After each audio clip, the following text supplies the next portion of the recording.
آج آپ دوستوں کے ساتھ ہومیوپیتھک ادویات کے آپس میں جو تعلقات ہوتے ہیں اس حوالے سے میں ایک کیس شیئر کرنے لگا ہوں۔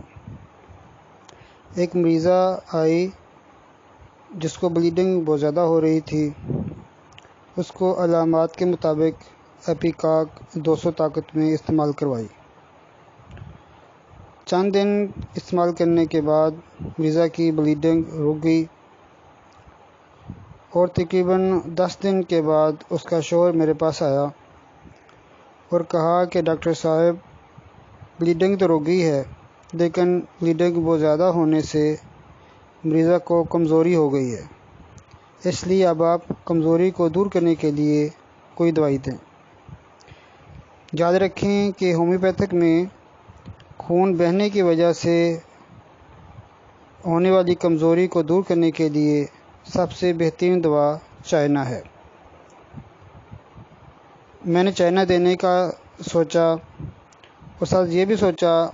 کہ چائنا جو ہے یہ ایپیکاک کے اثر کو زائل کر دیتی ہے۔ پھر میرے دل میں خیال آیا کہ ایپیکاک کو دے ہوئے تقریباً 10 دن ہو گئے ہیں، اب بلیڈنگ بھی رک چکی ہے، تو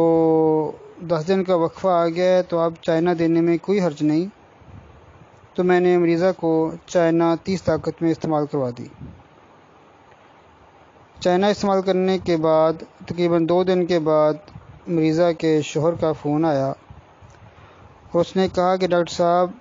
بلیڈنگ دوبارہ شروع ہو گئی ہے۔ اس سے میں یہ سمجھا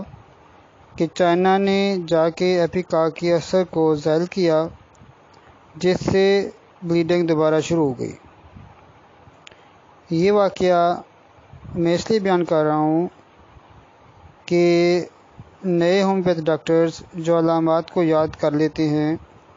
لیکن ادویات کے آپس میں تعلقات کے پر خاص توجہ نہیں دیتے، اور بعض تو ایسے بھی دیکھے گئے ہیں جو 2 دوائیاں ملا دیتے ہیں،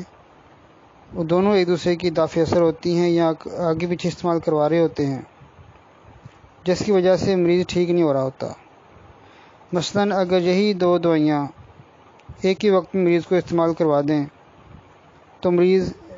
جوں کا توں وہی رہے گا اور اس کی کوئی بیماری ٹھیک نہیں ہوگی۔ اس لیے دوائیوں کے آپس میں اثرات کو بھی سمجھیں، اور اسی وجہ سے میں جس بھی دوائی کا ذکر کرتا ہوں ساتھ میں یہ کوشش کرتا ہوں کہ اس دوا کے دیگر ادویات کے ساتھ جو تعلقات ہوتے ہیں، جو دافع اثر ہیں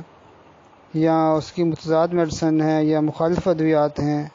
ان کا خاص طور پر میں ذکر کرتا ہوں تاکہ یہ بھی ایک اہم چیز ہے اور یہ بھی ساتھ ساتھ یاد دہانی اس کی بھی ہوتی رہے کہ کس دوا کے ساتھ کیا تعلقات ہیں، بہتر ہے یا نقصان دہ ہو سکتی ہے۔